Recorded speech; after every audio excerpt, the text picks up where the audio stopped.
There comes a moment, often quiet and unceremonious, when we look around and wonder, why does love feel so far away?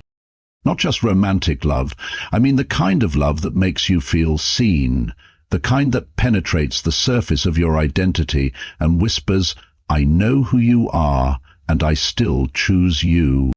Many live entire lives searching for this, trying to earn it, beg for it, perform for it. But love, true love, does not come to the person who begs. It comes to the person who sees themselves clearly and accepts what they find.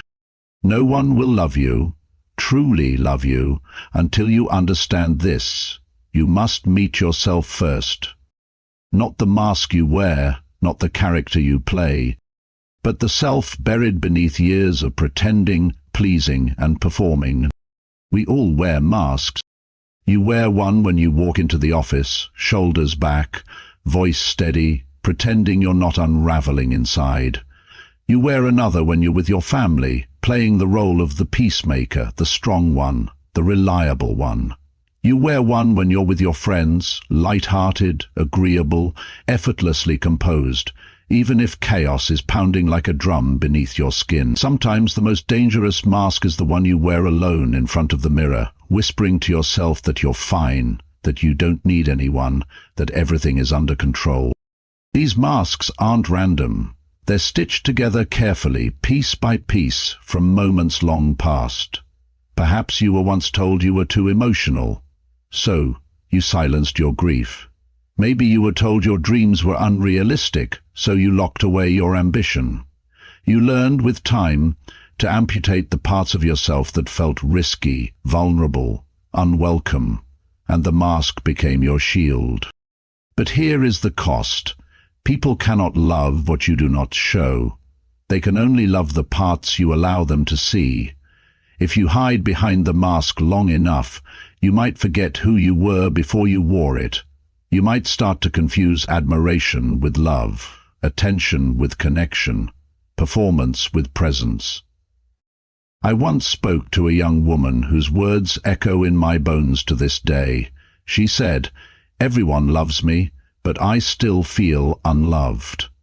At first glance, it didn't make sense. She had friends who called her at midnight, a partner who praised her constantly, colleagues who respected her, but beneath all that was a gnawing emptiness. She had become who the world wanted her to be, helpful, agreeable, undemanding, but never once did she allow herself to be raw, to be difficult, to be whole. She never asked for help because she feared being a burden. She never cried in front of others because she thought it was weakness. She never admitted her loneliness because it didn't fit the image of the woman who had it all together. So the world loved her mask, but no one really saw her, and when you are not seen, you cannot be loved. The soul does not thrive on applause. It hungers for recognition, for resonance, for the echo that comes when someone looks into your eyes and says, "I see you." But how can anyone echo what you never voiced? How can someone meet a truth you never revealed? The tragedy is not that people fail to love us. The tragedy is that we make it impossible for them to reach us by hiding behind perfection, behind composure, behind 1,000 carefully curated versions of ourselves. We become trapped in our own performance, unable to exit the stage, even after the lights go down. And yet the path back to love is not loud. It doesn't come through declarations or dramatic gestures. It begins in the quiet decision to remove the mask, slowly, tenderly, to let someone see the tear in the fabric, the scar on your skin, the fear behind your smile. It's terrifying, yes, because the mask has been your protector, but it has also been your prison. And though vulnerability feels like exposure, it is, in truth, the only doorway to connection.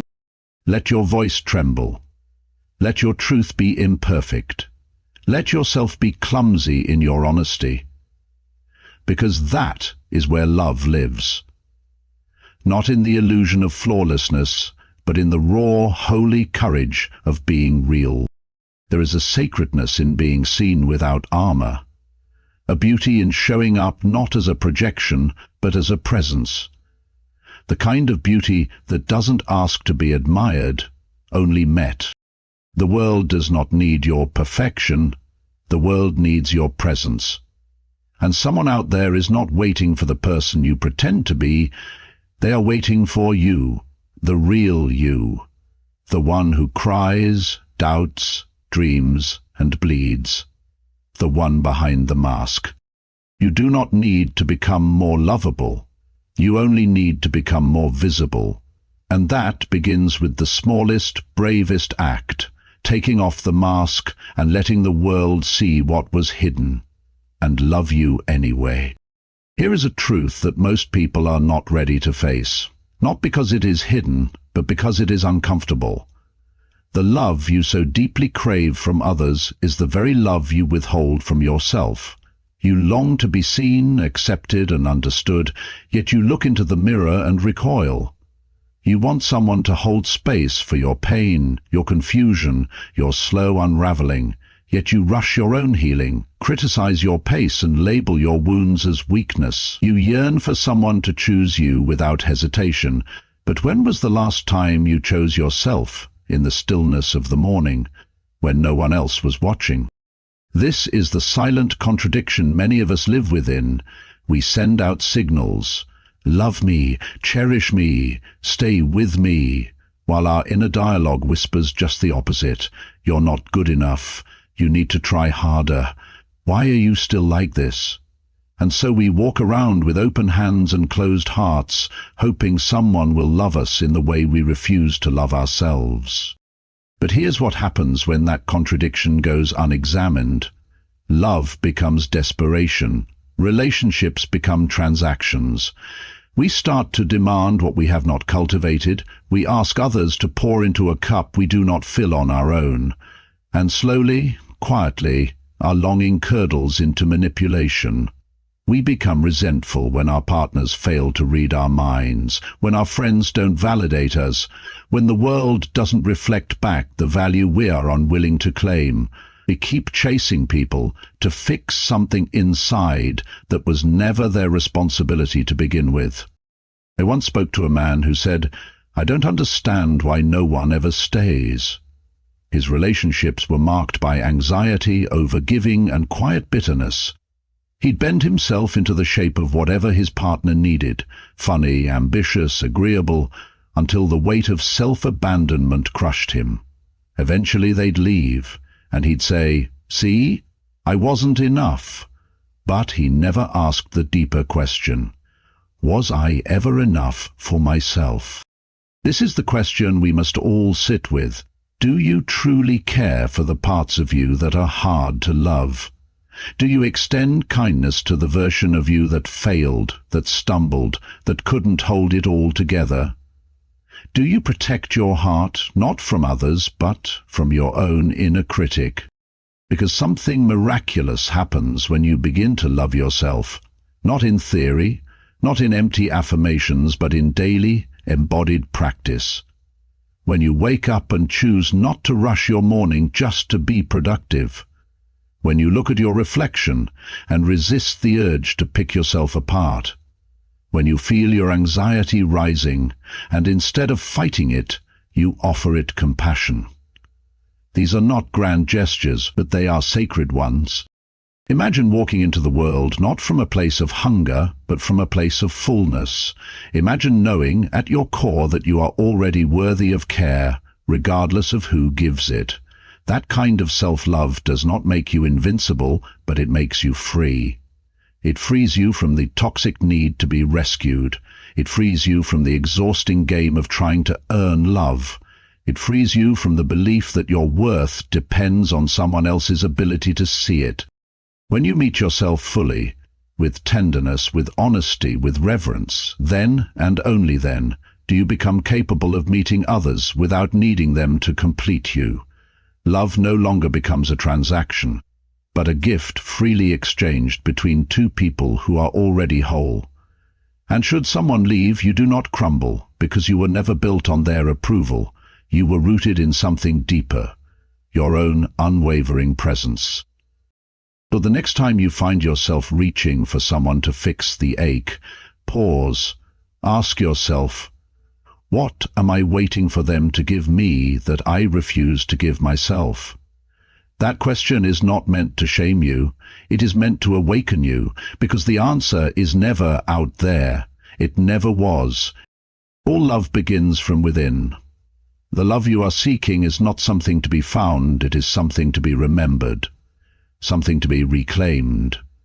And that reclamation begins in the quiet, radical decision to stand beside yourself even when you're afraid, even when you're hurting. Especially then. That is where real love begins. There is a common refrain whispered in the chambers of many hearts. I will be ready for love once I fix myself. It is as if love is a reward reserved for the flawless, a sanctuary granted only after the battles within have been won. But what if this belief is a profound misunderstanding? What if, instead of a barrier, your wounds are the very pathways through which love finds its way to you? The notion that brokenness disqualifies us from love is one of the deepest illusions we carry. Consider the scars you hide beneath your skin and beneath your soul. You have been hurt, perhaps by a friend's betrayal, a lover's departure, a parent's absence. You have known abandonment, rejection, humiliation. These are not just memories, but living shadows that follow you into every room you enter, every conversation you dare to have. And often you carry these wounds like shameful secrets, as if they were stains on your character, signs of your unworthiness. You tell yourself you must hide them to be loved, to be accepted, to be seen. But the truth is quite the opposite. Your wounds are not stains, they are the very proof of your humanity. They are the markings of a soul that has dared to live, to risk, to feel in the face of an often indifferent world. To be wounded means you have reached out, you have opened yourself, and you have engaged with life's profound mysteries.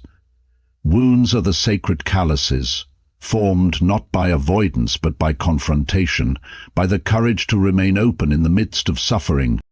There is a beautiful tradition in Japan known as kintsugi, an art form where broken pottery is repaired with lacquer mixed with powdered gold. Instead of hiding the cracks, the artisans highlight them, turning each fracture into a vein of shimmering gold. The broken object becomes more beautiful, more valuable, not in spite of its damage, but because of it. The fractures tell a story of destruction and restoration, of loss and renewal. You are like that pottery. Your cracks are not imperfections to be disguised, but the very places where light enters. They tell the story of your journey, your survival, your transformation. To deny these scars is to deny the very essence of who you are.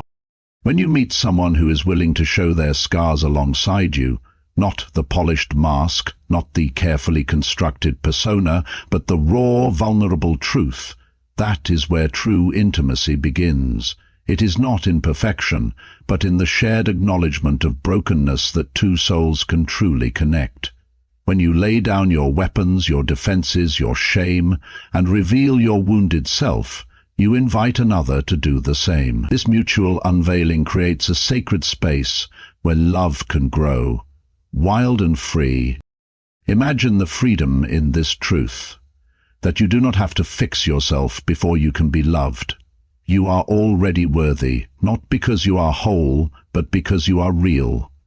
Because you have dared to be seen exactly as you are, with all the cracks and crevices, the jagged edges and tender spots. Your wounds then become a bridge, not a barrier. They allow you to reach out and touch the wounds of others with empathy and understanding. They remind you that love is not a pristine flower blooming in untouched soil, but a wild vine growing through the ruins. So, instead of waiting for the day when you are fixed, consider this: What if love is waiting for you in the very places you have been afraid to show? What if your brokenness is the key that unlocks a deeper, more authentic connection? What if the golden seams of your pain are the most beautiful parts of your story? To love is to accept the whole story, light and shadow, joy and sorrow, strength and vulnerability. It is to hold your wounds not as burdens, but as badges of honor, evidence of your survival and your capacity to love deeply. In the end, the invitation is simple but profound. Welcome your wounds. Let them teach you. Let them guide you. And watch how love, unexpected and radiant, finds its way through the cracks and into the heart that is brave enough to be broken and brave enough to be loved. There is a hard truth, often whispered but rarely faced with full honesty. You do not attract what you deserve, but rather what you are. This realization can be unsettling, even painful, because it demands a level of self-examination that few are prepared for. It asks us to look beyond our desires, beyond the romantic fantasies we hold, and confront the reflection we cast into the world. If you are riddled with insecurity, if your sense of self is fragile and uncertain, then you are likely to draw toward you people who confirm that insecurity. They may do so by abandoning you when you need them most, or by controlling you in subtle ways that undermine your confidence. These patterns are not accidents, they are echoes of your internal landscape, shadows cast by your unhealed fears. When you don't feel safe within, the world outside will often mirror that lack of safety. If you don't believe in your own worth, if you don't honor your true value, you will tolerate treatment that diminishes you, simply because it feels familiar, even comfortable. This is the dance of repetition, the way the psyche attempts to teach us lessons through experience. We find ourselves trapped in cycles of heartbreak, disappointment, and betrayal until we finally stop to ask, what am I doing here? Why do I keep inviting the same pain? Why does this pattern feel so unbreakable? I once worked with a man caught in this very cycle. He found himself repeatedly drawn to partners who were emotionally distant, unreachable, unavailable. Each time a relationship ended, he would ask with genuine confusion, "Why does no one ever choose me?" The question was not naive, but it revealed a deeper truth he had yet to face. Through our work together, he began to realize something profound. He himself did not feel safe enough to be emotionally available even to himself. He had spent years building walls around his heart, numbing his feelings, denying his own needs. So naturally he sought partners who mirrored that emotional distance, because it was familiar, because it felt safe. The patterns repeated not because he was unlucky or unworthy, but because his inner world had not yet allowed the vulnerability required for a different kind of love. When he finally sat with his feelings, when he began to welcome his own vulnerability rather than fearing it, everything shifted, the world shifted. He met someone who was radically different, someone who could meet him where he was, who reflected the new openness he was cultivating within himself. This is the essence of attraction. It is not a game of luck or chance, but a mirror held up to the soul. You do not attract what you want, you attract what you are willing to be. If you want to be loved with gentleness, you must first be gentle with yourself. If you desire honesty, you must first be honest about your own shadows. If you long for respect, you must first respect yourself in the quiet moments no one sees. Change begins not in the search for another, but in the transformation of self.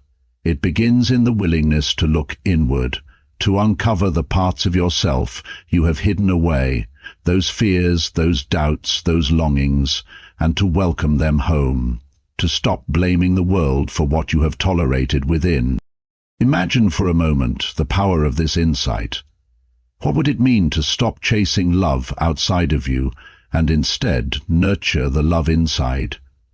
What if the partner you seek is a reflection, of the love you are willing to give yourself.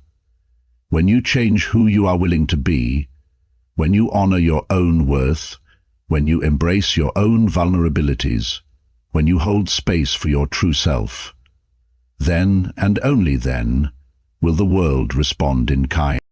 This is not a promise of perfection or immediate reward. It is a call to courageous authenticity, a commitment to walk into the world as your whole, imperfect self. It is to stand in your truth, even when it feels fragile or exposed, trusting that the reflection you cast is worthy of love. So ask yourself, what kind of love do you want to attract?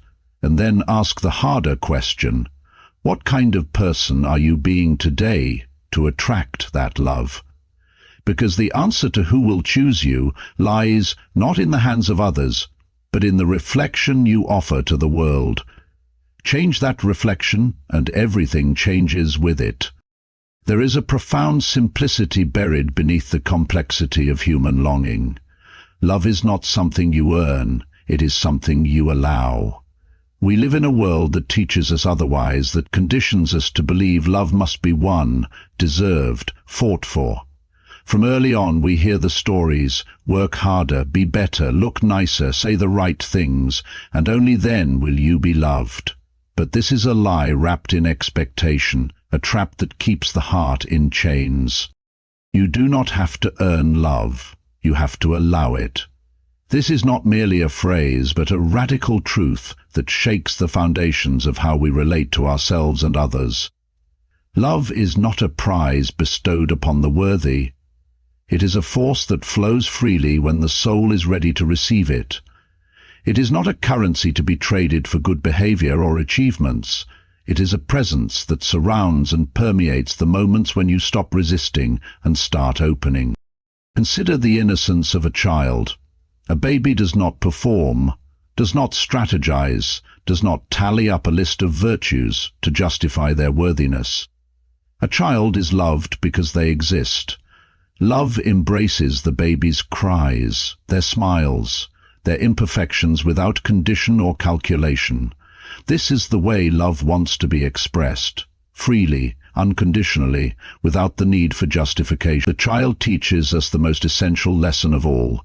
Love is not earned by merit, but granted simply because we are. But somewhere along the way, many of us lost sight of this truth.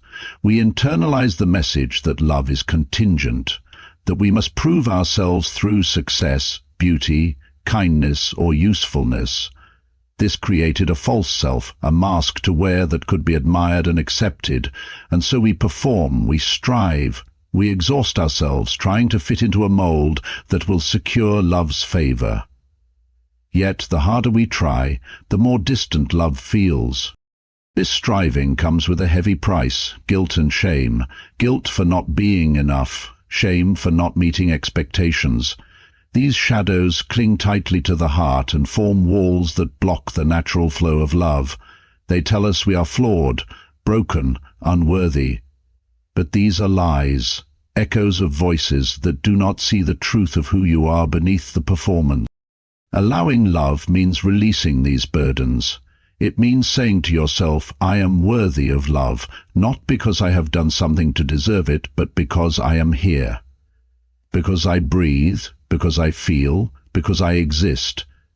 To allow love is to open your heart without preconditions, without waiting for proof, without holding love at arm's length until you have met some invisible standard. But this is not easy. The wounds of rejection and failure may whisper that you are unlovable. The fear of being seen without your mask can be paralyzing. But love begins in that very moment of surrender. The moment you stop trying to prove your worth and simply stand in the truth of your being. It begins when you stop guarding your heart and start welcoming whatever comes, knowing that you deserve to be held exactly as you are. To allow love is also to allow yourself to be vulnerable. Vulnerability is the language of love. It is the doorway through which it enters. When you permit yourself to be seen fully and honestly, without the need to control how you are perceived, you create the space for love to grow. This is the sacred dance of human connection, the giving and receiving that happens not because of what we have done, but because of who we are. The challenge is to believe this truth deeply enough to live it, to break free from the narratives that bind you to a relentless pursuit of approval, to trust that love will find you, not in the perfection you project, but in the raw, beautiful reality of your existence. You do not have to earn love, you have to allow it. You have to open your hands and heart and receive it. So let go of guilt, release the shame. Stop bargaining for affection like a currency to be spent. Instead, become a vessel of openness and grace. Stand tall in the knowing that your worth is not conditional, and love is not a distant prize. It is a presence.